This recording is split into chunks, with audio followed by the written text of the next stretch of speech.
So introducing our speaker for the evening, he is Dr. Rajitha Navarathna. He is a computer vision and data analysis scientist with a PhD in computer vision from Queensland University of Technology, Australia. He has international domain experience as a former Imagineer at Walt Disney Imagineering. He is currently working as a principal data scientist at OCTAVE, the John Keells Data and Advanced Analytics Center of Excellence. Welcome, Dr. Rajitha. We are delighted to have you with us. Can you hear me? Yes, sure. Thank you so much for inviting me for today's discussion. Yeah, I'm glad to connect with you all and share some of the knowledge with you all. Yes, thank you, Doctor. Before we start, I'd like to add a couple of things. So actually, we are having a Q&A session after our webinar is over. So I'd like to request you all to hold on to your questions till the end, and you can either post it in the chat or you feel free to unmute yourself. So we'll be taking questions only at the end of the webinar. So thank you, and I hope that you all learn a pretty good deal with this webinar. Over to you, Doctor. Thanks, Roshan. Thanks, and thank you so much. Let me share my screen now.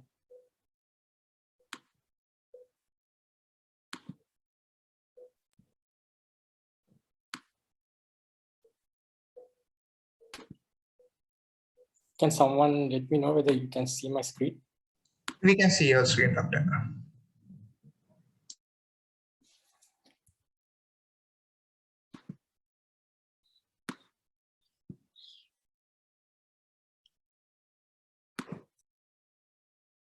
Okay, so maybe we can start there. Thank you so much, Shosan, for the introduction, and I'm very glad to connect with you all and give you quite a bit of information about data processing. So the title that I'm going to talk about is data processing for storytelling. So my name is Rajitha Navarathna. So I'm currently working as a principal data scientist at OCTAVE. So OCTAVE is John Keells Holdings Data Center and Advanced Analytics Excellence, where we work in several business domains such as retail, beverages, insurance, and many more. So before joining with OCTAVE, I was working as an Imagineer at Walt Disney Imagineering Los Angeles in US, and also I worked in Disney Research in Pittsburgh and also Disney Research in Zurich in Switzerland. And I also worked as a visiting data scientist in ABC in Seattle, United States as well. So this just a little bit about my background, and I did my PhD in Australia, and I did my bachelor's in the University of Canada. So let's move on to the today's discussion. So as you probably aware, the data science is a subfield of artificial intelligence.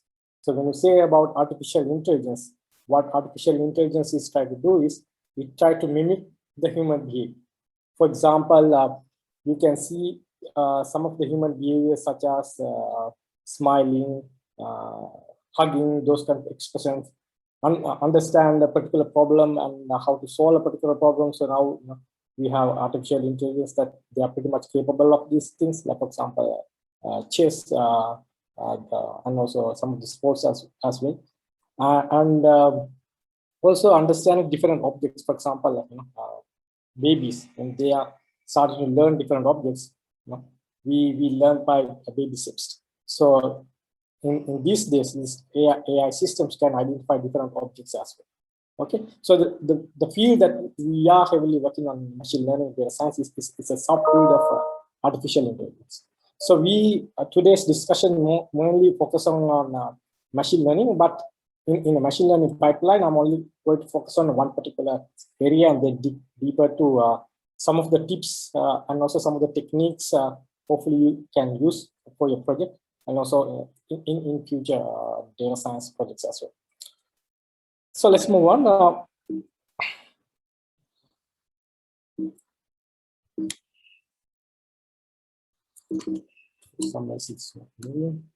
Okay, so yeah, so if you look at the data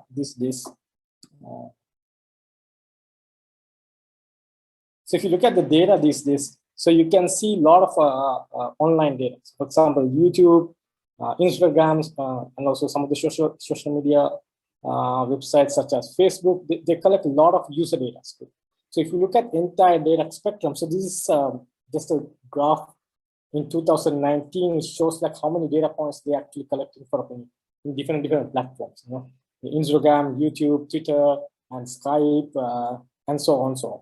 And all these data types are completely different too. And the purpose is to solve a unique problem. So the YouTube is solving a unique problem, and Instagram is also use their data to solve a unique problem. So when you work in the data science projects, they are pretty much unique problem, right? So even at John Keells Holdings, we are heavily working with the retail domain as well. So we heavily use with the custom data, especially the demographics, maybe their buying patterns, so you understand the different buying patterns. So this is a very unique problem for Keells. And also when we also are working with hotel industry as well. When we work on the hotels, so we also working in problems such as identify what we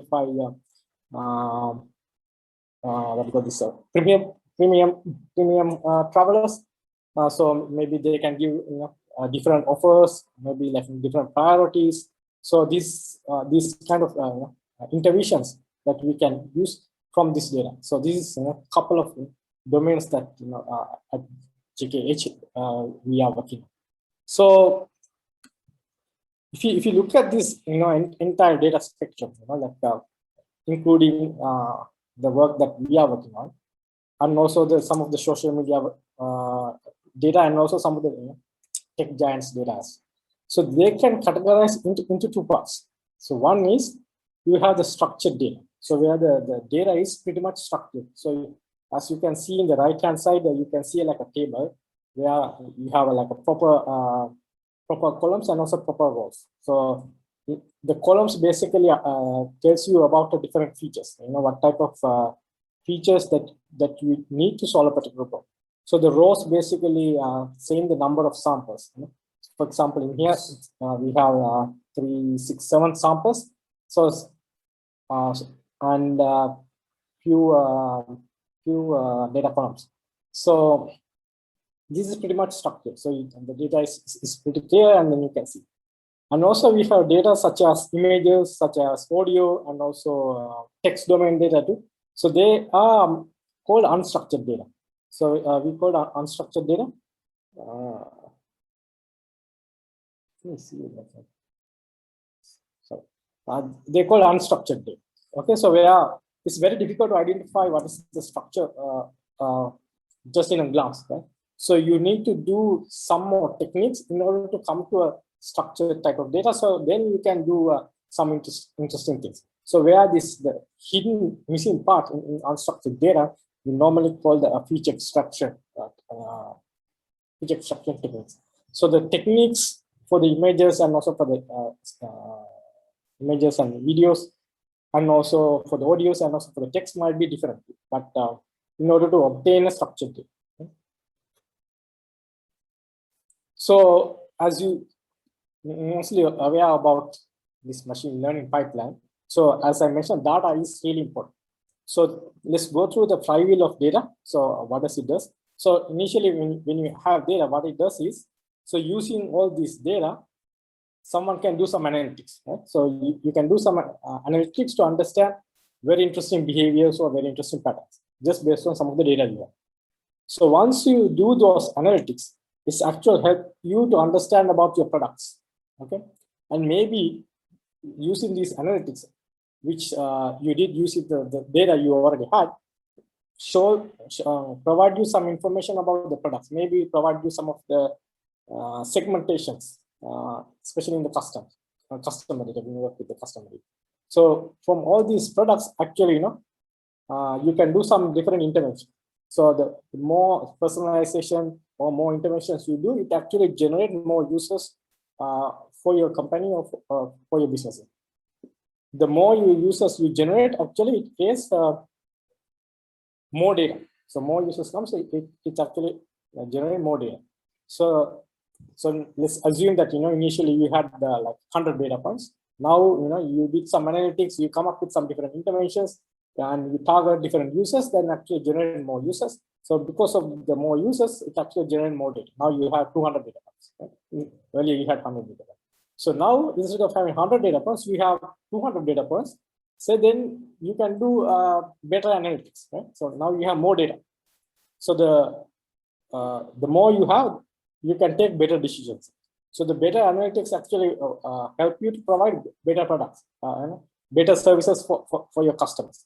So better services actually, basically help you to grab more users for your company or more for your services.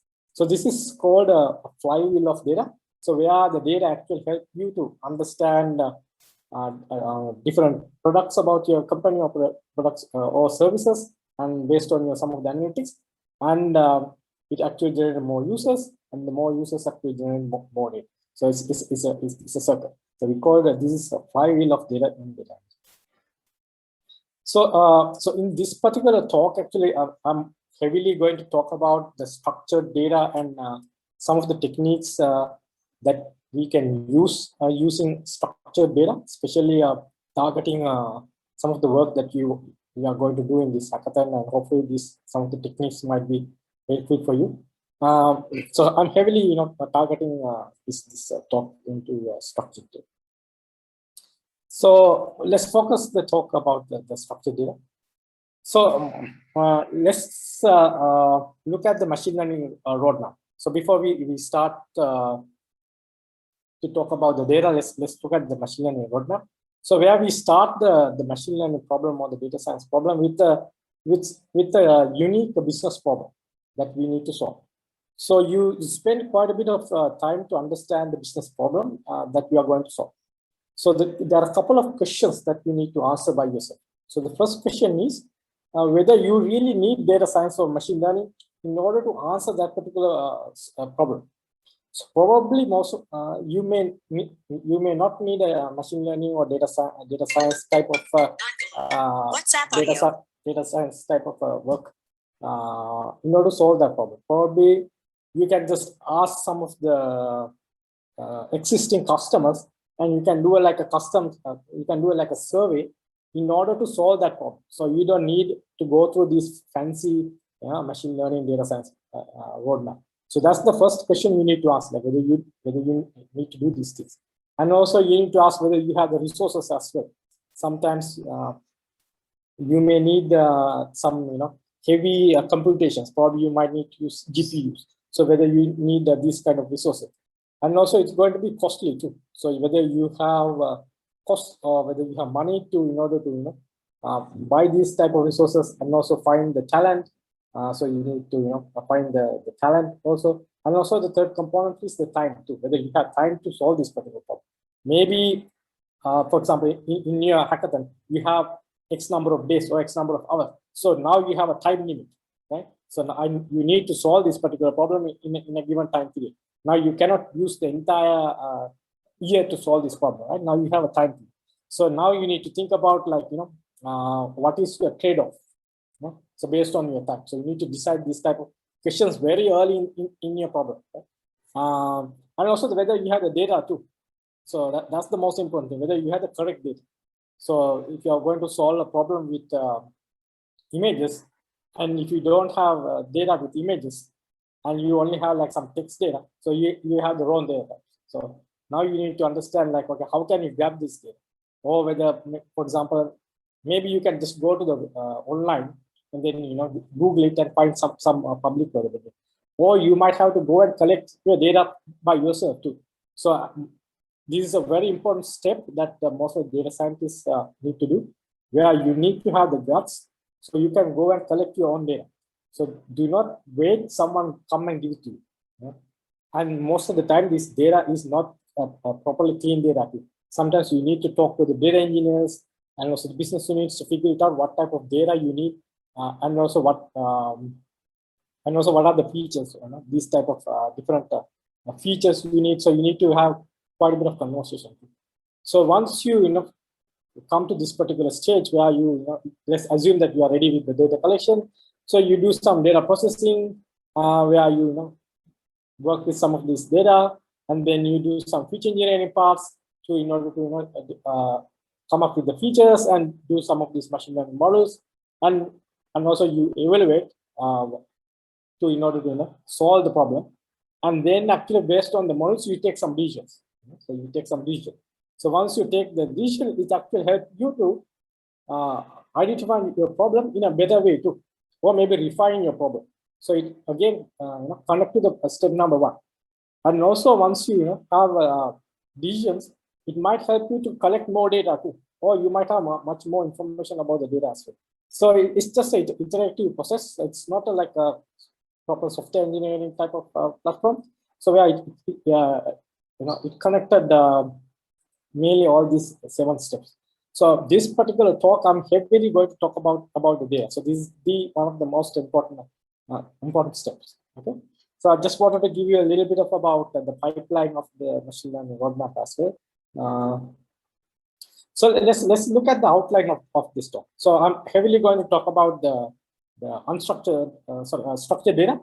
So the first part I'll talk about some data preparation, how you can prepare the data. So then maybe I'll talk about a little bit about the data cleaning process, some of the techniques that you can do, and also some of the techniques you can even use in your hackathon, and also I'll give you some guidelines too that might help you to have it while you are working on your problem, and it help you to go through those guidelines and help you to figure it out what type of cleaning techniques you need to. And also let's briefly dive into some of the feature selections, and then data transform techniques, and also I'll a little bit about the advanced data transformation, and then we'll give you some hints as well. And then let's finish it off the talk with some of the key takeaways. And during the talk, I will also give you some blueprints for you to give you some hints too, so you can note down those hints. It actually helps you to get some of the decisions in your factor.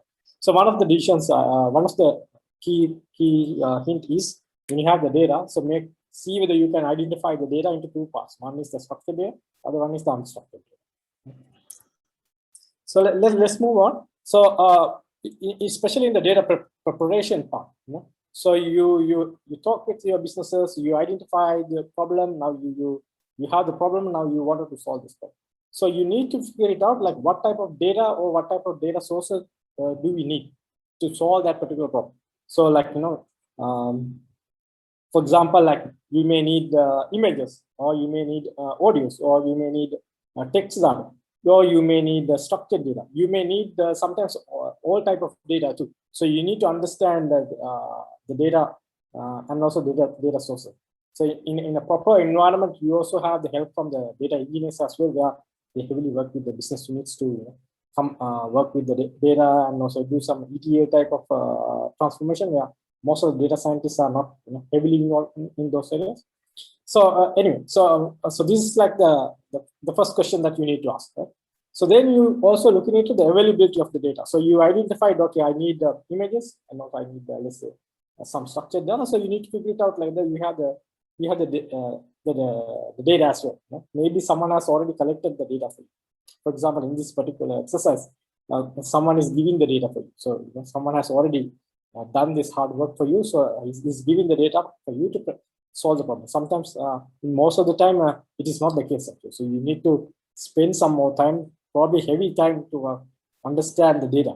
You spend heavy time, especially in the machine learning and data science roadmap, to identify this data.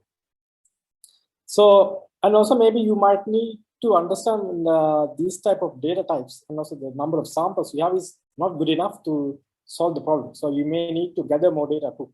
So sometimes you may need some help from the research assistant, or to go and collect the data. Sometimes you also, as a data scientist, you may also need to go and collect the data by yourself too. So you need to ask these type of questions heavily before you do any modeling. So modeling is not the most important steps in the machine learning pipeline. It is important, but there are a lot of things you need to answer before you come to that.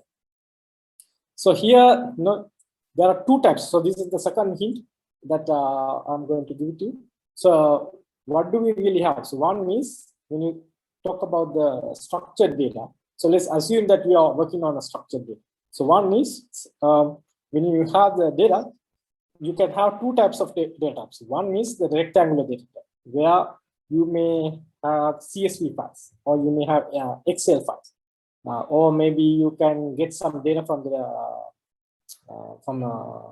databases. So where it's pretty much like a rectangular type of data, right? So you have X number of rows and M number of columns, right? So you have, so it's pretty much like a rectangular type of data.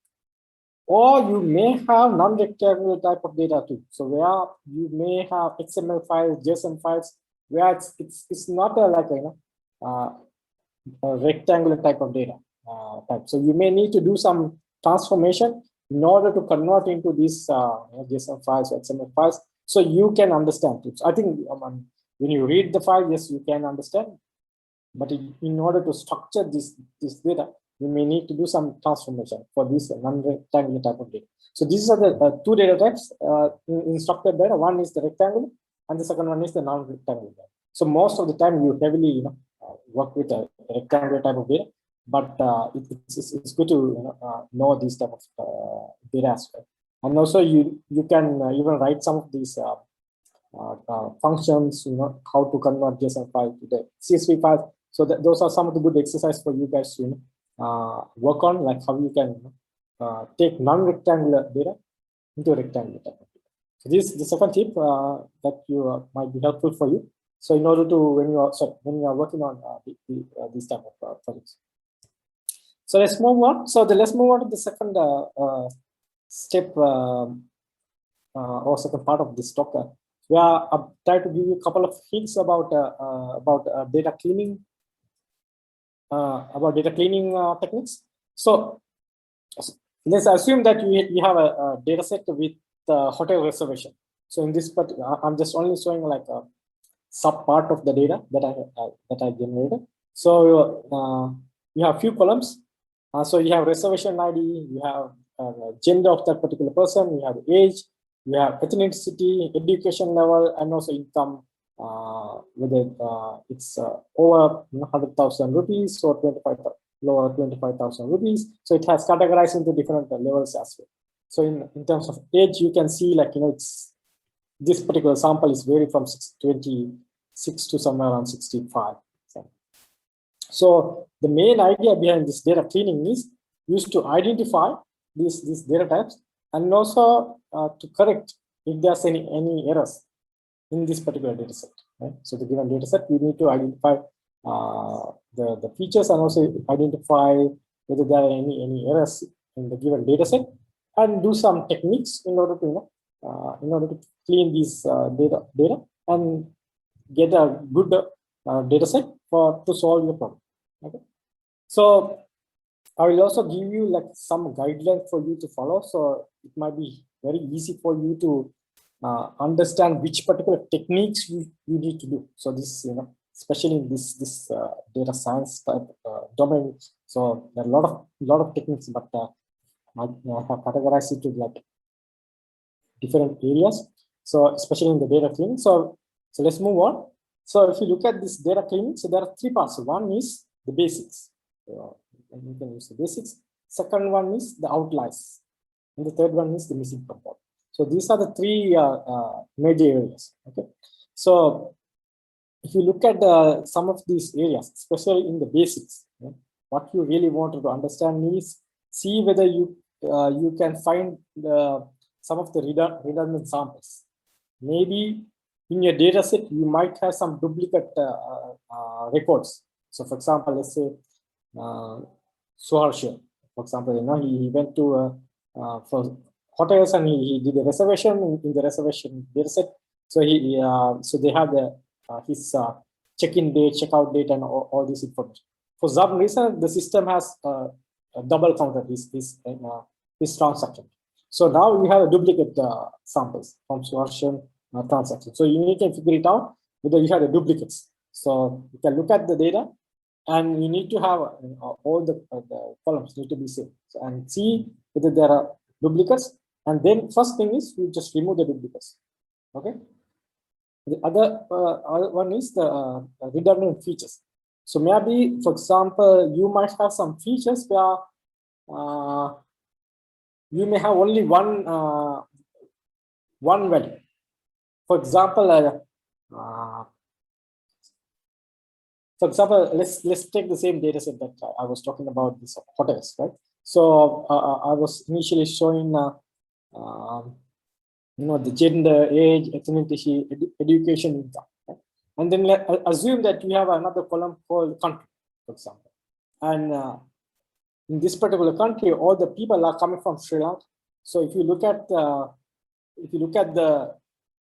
that particular column, so you have only one value. That is basically Sri Lanka, Sri Lanka, Sri Lanka. So all the customers are coming from Sri Lanka. So and there's another column, right? So you can remove that particular column because it's not adding anything for you, right? And it's a waste. So when you work with like a very big data type of things, so these are very handy in order to sometimes save the size of the data too. So if you are working with the environment, it actually help you to maybe save some money as well. Yeah? So it will help you a lot. So these are called the redundant features, right? So you have like only one value. Or sometimes there might be some features where you don't have huge variance as well. You may have very low variance. Yeah? So like, for example, like let's assume that some data point is behaving around 100 mark. So let's say the price of a hotel room, for example.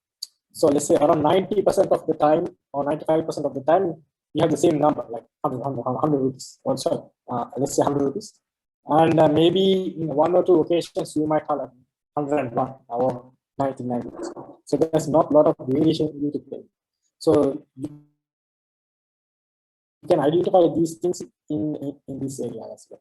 And the component, one is identify extreme values. So when you work on the outliers, it actually helps you to understand the extreme values. Maybe, for example, the example that I talk about the price of a room. So I was mentioning about 100, and then 99. Then suddenly there was one transaction, maybe it says 1,000. Now the 1,000 transaction is outlier. So compared to the rest of the data, so there's something is interesting happening with that particular transaction. Maybe it could be as some human error as well. So when you enter the data, so instead of putting the hundreds, so you put extra. So these type of techniques, so you can identify these outliers as well. And in terms of the missing category, you have two type of things where you can understand some of the missing values too, and then see like what type of things you can do. For example, you might have some rows where you may not have any single value too. Maybe you might have some feature columns where you may not have any values too. And also you may need to think about like how you are going to fill some of these missing values. Maybe you can use some of the techniques like you can just completely remove that particular row. So if you have like 100,000 data samples, and then let's say you found like 5 rows or 5 transactions where they don't have the room rate, for example. They have some reason they have forgot, or maybe some missing. So then when you look at the data, you don't have it. So maybe you can just remove all the 5 rows because we have around 100,000 data points. Maybe you might have 7 data points. Now, if you remove all the 5 rows, you ended up with 2. So you need to think about the size of the data that you have. Then we take the decision. Right? So sometimes there are some techniques called impute, where you can impute values for those missing cells. So you can assume that for this particular feature, okay, I will take the mean, and then take the mean, and then I substitute for those missing cells. Okay, or I can take the median. So this type of techniques. Yeah? So and these type of techniques are depend on the application too, whether you want to go with the mean or median, this type of thing, or whether you want to just completely remove it. Okay? So this is the third step I want you to give it to you. So where you can use this guideline in order to do the data clean. So I'll just summarize. You need to think about whether there are features or columns which contain a single value. As I mentioned, for example, the country. It only had one value, Sri Lanka. That's it. So you can just completely remove that particular feature. Okay. You can look into the duplicate samples too. Whether there's any duplicate samples, it could come from the human error too. If someone has entered the same transaction twice in the database, for example. Or you can look at some of the features where you have the low variance. So if you see some of the features where you have low variance, so you can even look into whether you need this particular feature or not. Most probably you can just omit that feature as well. Okay. Let's move on. So let's take the same data set. So we'll do data set. So in the next step, so you identified all these things, and then you wanted to look at some of the columns individually. For example, let's assume that you are going to look at the feature price. Right? So as I mentioned, also for example, the sample 9. In this particular example, the value is 0.8. So you can see it is not behaving very similar to the other samples. So you can see that this particular sample is an outlier. So when you have these outliers, what we can do? So there are a couple of techniques that you can do. One is initially you make sure you use the visualization techniques. Maybe especially in the Python, you can use some of the matplotlib. If you are using in MATLAB, you can use some of the plotting techniques. Even R also provide some of the plotting libraries as well. So you can use these plotting libraries and draw some of the plots. For example, in here, I'm showing income, for example, variable income. So the income of this the travelers. So I'm showing in the x-axis, and the y-axis is the number of people. So you can see couple of couple of outliers. So you can show it in two ways. One is drawing like a scatter plot, where you just draw the plots, or others you can use box plot, those type of plotting techniques. So the plotting is very important area too. So once you do the basics cleanings, so you make sure that you started to visualize. So the visualization is one of the most important stage too. So make sure you visualize, right? So once you do this visualization, you can understand some of the data points. Like you can, in the left-hand side, you can easily see there are a couple of points. One point is actually pretty much not behaving similar to the other data points. It's in somewhere else. So you can use some of the techniques like IQR, Z-score, just to remove these outliers. For example, you can cut it down in a certain threshold for simple, right? So even you can say I'm only going to looking at the 99% or 95 up to 95% of variance data. So you can look into that type, and then you can just completely remove the rest of the data as well. So then it actually helps you to better visualization. So you can end up with the data in the right hand side. So the other one is, as I mentioned earlier, also the missing data. In some of the samples, you may not have the data too. Right?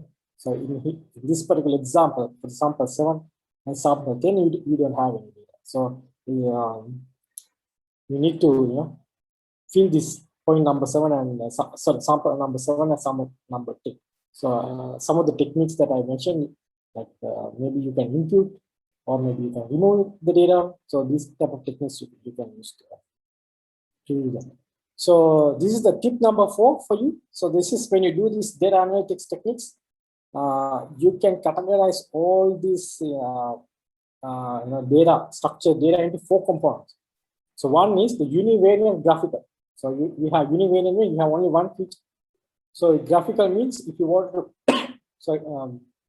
if you wanted to visualize these features in a graphical way, you can use techniques like histogram, box plots, pie charts. So you can visualize this particular variable. Okay? So there's another technique called univariate. So there's one feature, and you are going after the non-technical, non-graphical. So where you try to get some of the statistics information from a given feature. For example, mean, standard deviation, coefficient of variation, those kind of values. Right? The third component is, so now you are going to looking at the two components, so multivariate. So where you are looking at multiple variables together. So some of the graphical techniques such as scatter plot, correlation matrices, even line chart, clustering, these kind of techniques might be very useful to plot these things and understand how the data is.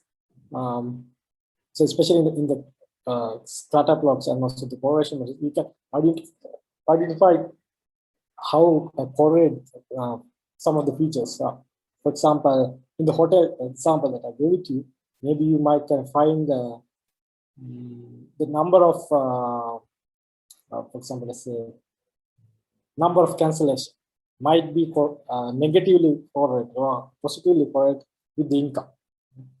So something like that. And also the last component is multivariate non-graphical, where you give some information in a segment. For example, from all the data points that I had, so maybe I can even divide all the structured data into like two components, like using the traverse gender information.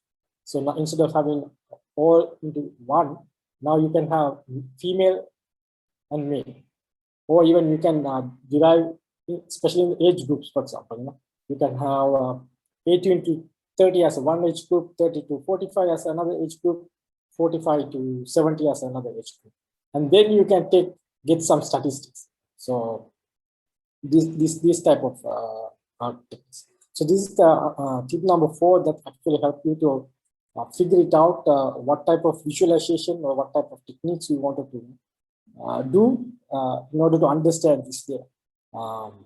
So I'll just repeat it. One is the univariate graphical, where you are looking at one feature. Univariate non-graphical, multivariate graphical, and multivariate non-graphical. Okay. So let's move on. So for the third section, where we wanted to understand the features. So now you did some cleaning and work with the outliers, work with the missing values. So now you need to understand the features that actually you wanted to use it for your particular problem. Okay? So you need to identify what type of features I want to use. Okay, so maybe like for this particular example, there might be some unrelevant features as well. Okay, for the hotels, let's say for the hotel data set that I was talking about, there might be some features. So this is just, let's assume how many visits a particular travel went outside of Sri Lanka, for example. It might not be relevant to. So you may need to understand the relevant features and also the unrelevant features. So you can use some of the techniques like doing the correlation matrices. You can see sometimes there are some features might be very highly correlated, like so then you can even like reduce your data set too. So now we don't need to use you don't need to use the two features. You can use one feature, right? Because they are highly correlated.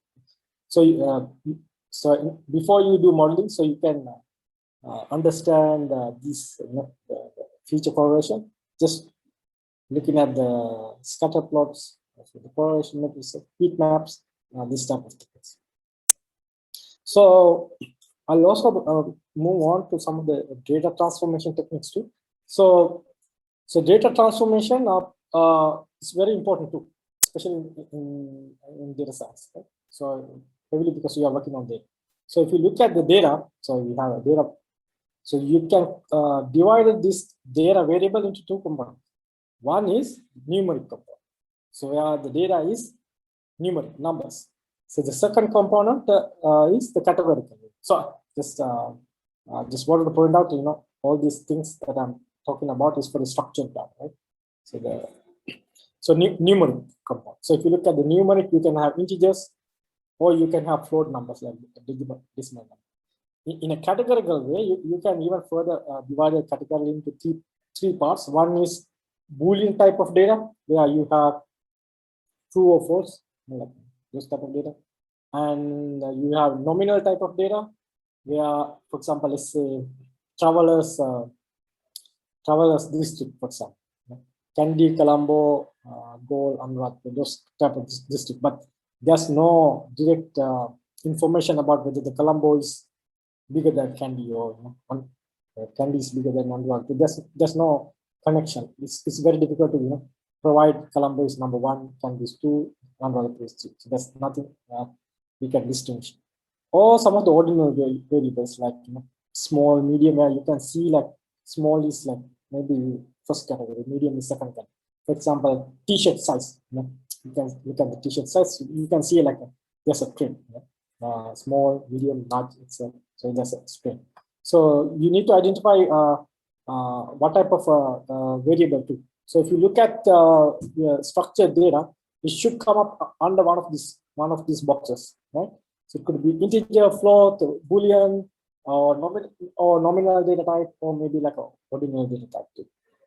So you are not going to get only a numeric value data, rectangular data. Right? So you might get a data set with numeric and also with a categorical data aspect. So this is something that you also need to think about, like because you need to spend quite a bit of information, quite a bit of time to understand this data. Right? So let's look at some of the other transformation techniques that you can use, especially in the transformation category. One is a technique called discretization transform. So let's assume that you have a numerical value. So you can even categorize into different groups. For example, the age that I have given to you. So the age was for that particular example was varied from 18 to 7. So instead of using row number, you can categorize into 18 to 30 as group number 1, 30 to 45 as group number 2, 45 to 60 as group number 3, and 60 to 60 plus as group number 4. So you can even do this type of transformation aspect. So now age feature is actually converted into another feature file. Right? And now instead of giving the row age number, now you are giving like age group. Okay? So sometimes these type of transformation especially help you to understand different segments or different type of customers as well. For example, I wanted to understand the male between younger male. Maybe I want to understand younger female and what type of their preferences. So then they can specifically target these customers too. These type of techniques, this is very useful. So the second one is ordinal transformation. So as I mentioned in ordinary transformation, what we want to do is put a categorical variable to a number. Right? For example, so earlier example I showed that three values: Sri Lanka, India, Australia. We assume that that's the country, the traveler's country. Right? So we can say on Sri Lanka as number 1, India as number 2, Australia as number 3. Right? Or Colombo as 1, can be 2, Anuradhapura as 3. So you can provide this type of information, but it's depend. So if your feature is targeting, if you are targeting a variable, then this type of techniques is fine. Okay? So because we can use this type of numbering formattings for the classification type of things. But if you are going to include in the training data set, it's this type of direct information is not good enough, because if you give it the numerical information, it says Australia is bigger than India and it's bigger than Sri Lanka, but there's no connection. Right? So there's one more technique called one-hot transformation in order to handle these type of techniques. So where instead of giving you like a one information in a one variable, so you try to provide it in a vector form, right? So now, for example, let's say Sri Lanka, the variable Sri Lanka. So now, instead of having a one feature, I can convert this feature into 3 buckets. For example, is Sri Lanka, is Indian, is Australian. So that will be 1, yes, is Indian 0, is Australian no. So then you can convert the Sri Lankan into 100. So for let's say for Indian traveler, you can say 010. And for Australian traveler, you can say like 001. So you can do a one-hot transformation as well. And also you can do a dummy encode transformation too. For we are probably in here. I have used 3 buckets, right? So one is Sri Lankan, is Indian, is Australian. So here you don't need a three transformation. You can use only like a two variables where you can say is Sri Lankan or is Indian. And if it is if the traveler is a Sri Lankan, you can say 10. And if the traveler is Indian, you can say 01. If the traveler is Australian, you can just say 00. Right? So that you can work with only 2 components instead of working with 3 components. Right? But the intervention is, you use this categorical variable and then figure it out how many classes you want, and then you can come up with this binary packets. Now in here, we are only given like a 1 or 0. Right? There's no decimal numbers. I cannot say like 0.3. Right? I'm a Sri Lankan of 0.3. This doesn't make any sense. Okay, so let's move on.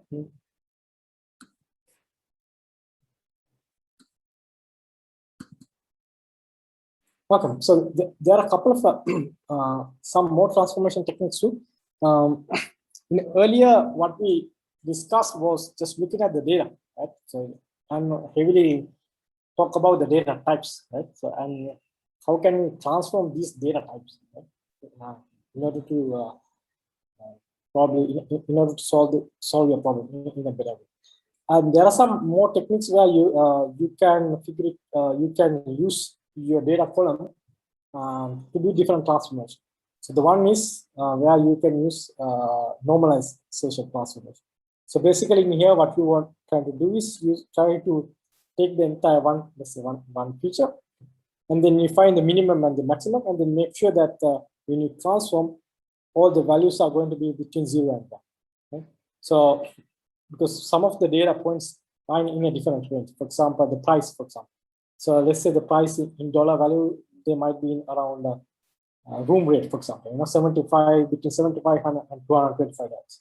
But you say income for a particular travel, so it might range from, let's say, $25,000 to more than $100,000. So if you use these 4 numbers, so you are pretty much penalizing for the variable price, because they are in a different different space compared to the income. So you can use this kind of normalization transfer. And if you are especially working with like a regression type of transformations, so it's good to work with a normalization transformation. So the second type is the standardization transformation, where you take the data column, the features, and then see whether you can generate another data column where you have the mean 0 and the standard deviation. So try to use the Gaussian type of a distribution where you call the standardization transformation. So basically the idea in here is that the transform the data will have mean 0 and 1 standard deviation. And also like this another transformation called robust transformation is very similar to a normalization transformation, but instead of having 0 to 1, they use like an interquartile range. So it's kind of robust for the outliers. So, but earlier now we discussed how do you remove the outliers, but heavily not. They use the normalization or standardization transformation. And also there's one more transformation called a power transfer, where you try to change the distribution of a variable into like a Gaussian. Right? So you can look at the you can visualize the variables and see whether they are like a left skew or right skew. So when you are having like a left skew or right skew, so you can like use this type of transformation just to be follow like a Gaussian type of thing. Okay.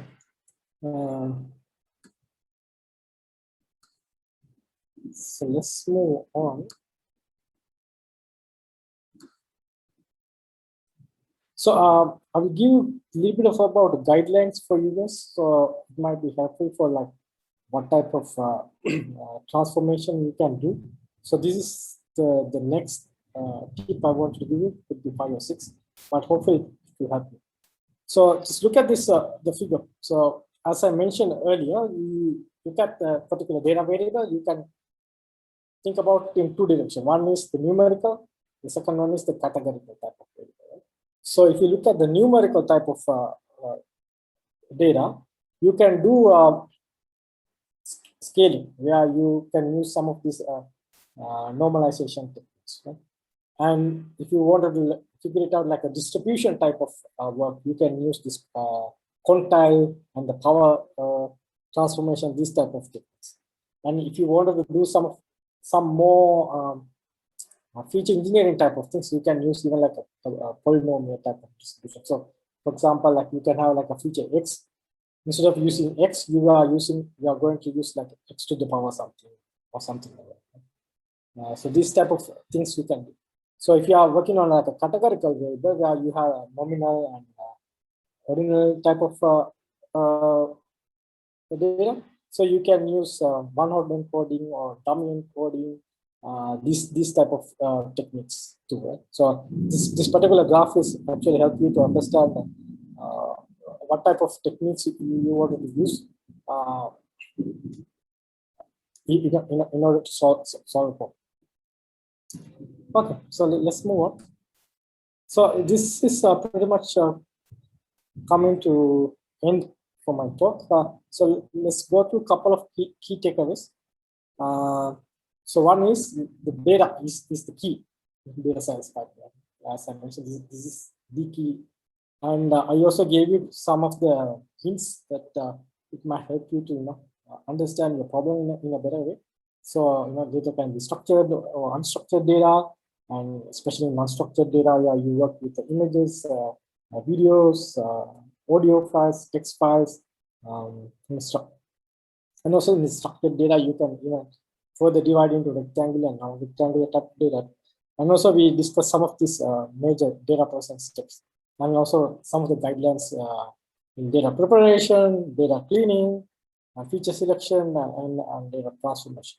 So hopefully this session helped for you guys to solve your problem and use these different guidelines, also different things that I gave it to you when you started to solve the problem. So you take the program and then use these techniques as like blueprints. So you can think about like what type of tree branches that you wanted to go, and then do different very interesting things with your data.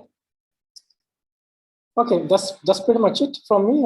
Thank you so much, and yeah.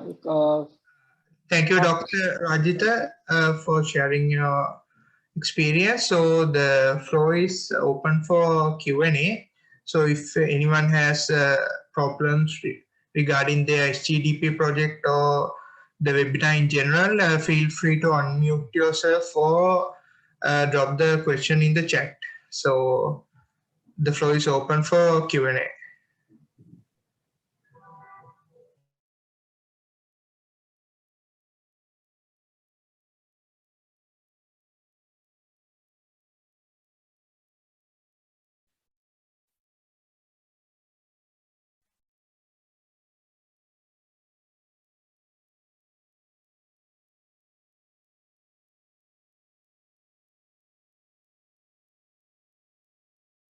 Yeah, you can ask or you can even type. That's no problem. Yeah, sure, Doctor. I'm explaining. Sorry, like you mentioned about normalization, isn't it? So in normalization, there are two categories, isn't it? Z score and min max thingy. So what will be the like appropriate method for the like let's say price prediction system? What will be the like appropriate method? Whether to go Yes, with the yeah, that's a good question. If you are heavily working on like a prediction type of problems, so it's a good practice where the data is normalized into between 0 and 1. Where you might can use this min-max scaler in I think scikit-learn. So you can use these functions if you are working like prediction type of problem. yeah, thank you. And heavily you in your career, you might work with classification and regression type of problems too. But even us, heavily working on these type of problems. But sometimes most of the time we work with unclean data, so we need to spend quite heavy time to take this data and do some these type of techniques to prepare a better data set. Sure, thank you. So hopefully, this type of techniques and some of the hints that I gave it to you, hopefully it helped. It's going to help to solve your problem.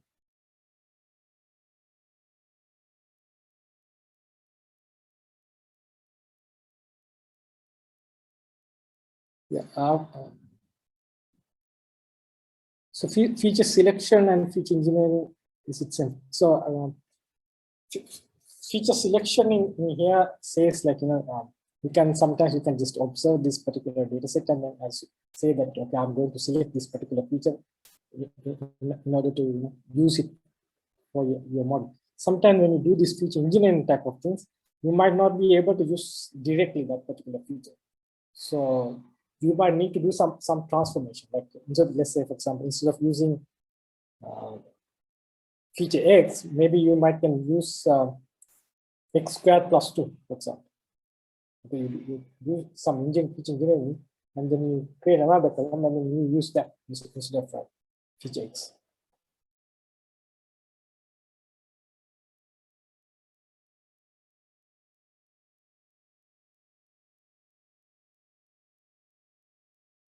So in some of these, the deep learning type of projects, these neural networks, they obviously train to the given training data, and let's say when you are working on a classification problem, you have the output. So they actually find these features for you, right? In different neural networks. And can we use qualitative data for training modeling? I'm not sure what you're asking qualitative data, but I assume, so maybe I can give you a couple of hints when you want to use the training data. So when you have the data, so you need to train a particular model. So you can, most of the time, you look at the number of samples and then you basically decide, okay, I need 70% for training, and maybe I need 15% for data validation and the 15% for testing. So the test data is basically you normally don't touch at all. So normally you touch this test data at the end when you wanted to like do the final testing. That's it. So heavily you work with the training data and also you work with the validation. Right? So you train the model using the training data and see like whether how is the accuracy in validation data, right? And then you do some different hyperparameter tunings and see like what is the accuracy in the validation data set, right? And also you need to make careful when you training the data whether these models might be overfitting. So then you need to think about how you want to do this, and it might be underfitting. So maybe you might need to use more data. You might need to use complex data. Those type of things. So that's a good question that you want to do in the data training. Excuse me. What will be the like ideal model, like neural network for the price prediction? Like our team has proposed backpropagation neural network. Is there like a more accurate model than that thing, or can we go Yeah, with so when you work on these models, you can use this standard logistic regression, like the standard SVA and this type of model. And also you have this deep neural networks type of models as well. So when you going to work with these type of models, there are a couple of things you need to identify. So don't just directly go and use neural networks. Just assume, sorry, not assume, just think about how many samples you have. So initially, most of the time, if the number of samples are low, in a lower range, so these classical machine learning algorithms, they normally perform better compared to these neural networks type of models. And after some time, these neural networks are going to be performed better because it needs more data. For example, for a better visualization, I can say, let's assume you have x-axis, we have the number of samples, and the y-axis is the let's say accuracy. So in deep neural networks, initially you have the trend of like this. So you need some amount of data to get high accuracies. So if you have like a very lower number of data, so these type of models are not they're not necessary. So these classical type of models, they perform good, especially when you have like a low type of data. But if you have like a very high number of data points, these neural networks type of models, they outperform it. So that's the first thing you need to understand, like before you do any modeling. Like, and also, as I mentioned earlier, you need to think about the time and the cost and all those things. It's difficult to give answer to like whether this particular model will work or not. So you need to try and see. And sometimes it's depend on the application too. But as a couple of hints, maybe you can just look at the data and think about the data and see like how many data points we have, and then you take a decision. So if you have a less number of data, which which sort of model we have to use? Sorry, go ahead. You have less number of data. Yeah. Yeah, maybe you can just start with some of this classical type of regression type of models where maybe you can use like a linear regression, and if you using logistic regression, maybe like if you have like some binary type of classification problems, you can use logistic regression as well.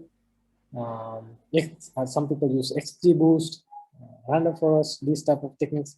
And if you wanted to still work with neural network type of work, you can use MLP type of neural networks too. Multilinear perception neural networks. If you work in like PyTorch or Keras, you can structure these type of neural networks as well. So start with some simpler shallow network before you go to like a very deep network. Just play with it, and then also you need to think about the hyperparameters too. So for example, the learning rate, where are you going to stop it? Like very simple things, but they actually help you to understand the problem better, and also like try to visualize all the how the error actually propagate with the different iterations. So these type of things are actually most important. Not about going to get 100% accuracy. So the accuracy is not the only metric that the data scientists are working on. So that's not the thing you need to go after. So you make sure you solve the problem, right? So some of the work that we do, like some of the models are not 100% at all. In reality, you cannot have a model where it predicts perfectly, But for you guys as undergraduates, especially what you want to master is these techniques. So if you don't go after only like accuracy, that's not what the people in industry are going after. As I mentioned, like I gave quite a bit of information about the data, right? How much of time we spend to work with data. So when you get the problem, just think about the other aspect too. So hope it actually help you with some more clarity too in order to solve the problem. And also you need to think about some of the evaluation matrices too. ROC, maybe you can look into the F1 score. And also you need to think about if you are doing some classification type of problem, whether you have imbalanced class numbers, so how you are going to handle those type of things. So those are the more important things, like these decisions. Yeah, thank you. Pop it's a little bit clear for you. Yeah, thank you. Okay, so just for the curiosity, like what type of a question you have?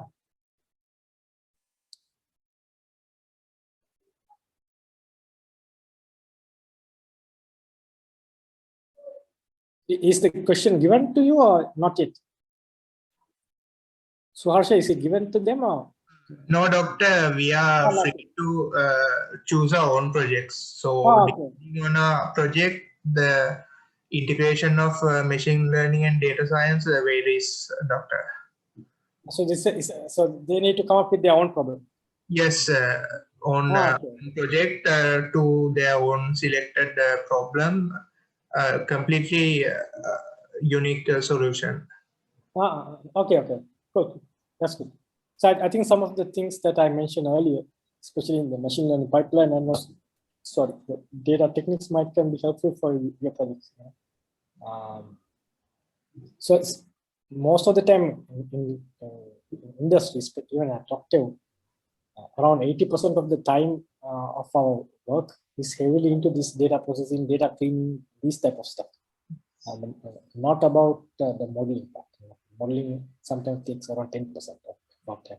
And also, we also work in another domain called visualization. So when you come up with all these fancy models and you do some evaluation, now you wanted to take these things, you want to present it to your executives, your top management. So how are you going to do those things?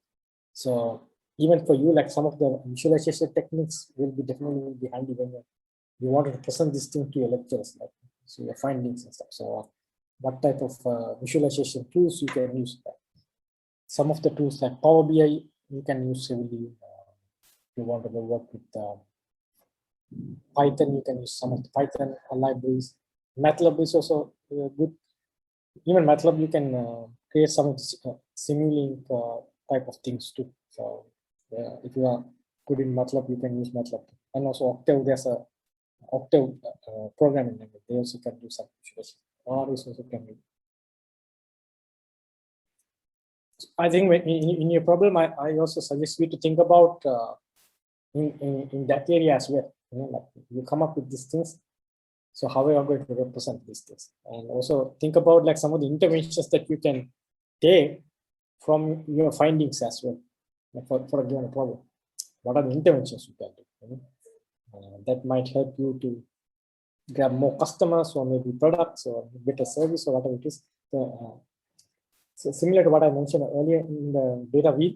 So I mentioned about the data wheel and how it can help for the business to take more decisions. So think about some of the things that you can do in that area too.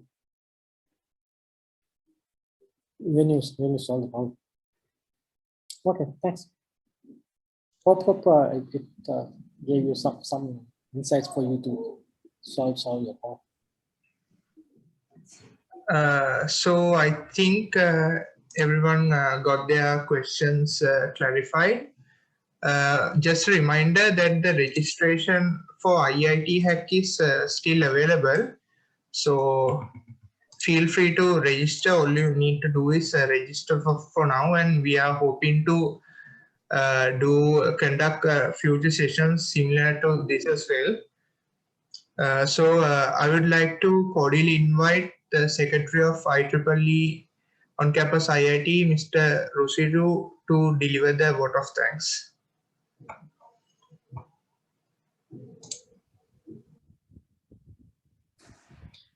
I, Rosiru Vijayatilaka, on behalf of IET on campus club at IIT and the IEEE student branch of IIT. Let me call it a successful evening here together, and on my own behalf, attend a very heartily vote of thanks to Dr. Rajitha Navarathna for sparing the time to give us a valuable speech tonight. Also, thank you everyone for joining with us tonight.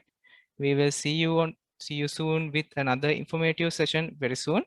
And also for all of the students doing SDGP, we would like to invite you all to register for the IIT Hack today. Until then, see you. Stay safe. Good night. Thanks. So I've got one question. How we Yes, can train? doctor, go ahead. There's another question. Yeah, I'll finish that question also. So if you take a video data set, so first thing you can do is so it's a video, right? So we have like a frames coming up. So look at some of the attribution in that particular video, number of frames per second, this type of attributes. So you can use this a component called frames per second, and then use some of the tools like FFmpeg to extract these frames. So basically you can treat as images instead of like a video, and then treat each image individually. Okay, so especially when you work in the images data, so then you may have to use some of the feature extraction techniques, like you can use pixels, for example. So because it's very difficult to work directly with the images, so you need to do some transformation to get some data. So there's a technique called feature extraction. You can use pixel, just simple, or you can use some of the filters or kernels. So maybe like you can use Gabo filters, so where we have 8 frequency and 5 scales, or 8 or 9 scale and frequencies. Then you basically convolute. So you give an image, you convolute with one of those filters, and you get another matrix. So then you use that matrix to do different things you are doing. Or otherwise, sometimes people use these deep neural networks to, especially when you work with images. You can start with some shallow network initially, and then step by step you can use some of the advanced models for train your network. And sometimes you can even use some of the pre-trained models as well. Like some of this, let's make this type of models are already trained there. So you can use some of these existing models rather than you train the model from the scratch, because it's already trained. So what you need to do is you take the trained models, and basically you need to freeze the last layer, and then from that onwards you use to extract the features and move ahead. So maybe look at it like pre-trained models, how to use pre-trained models. You might can get some more information there as well. Okay, thanks, Odi. I hope it's. Yeah, thank you, Doctor, for sharing your wealth of experience with us. We are extremely grateful for that, and thank you everyone for attending. Hope to see you again with another similar webinar. Thank you, everyone. Thank you, Doctor. Thank you so much. Thanks for inviting me. Thanks. Bye.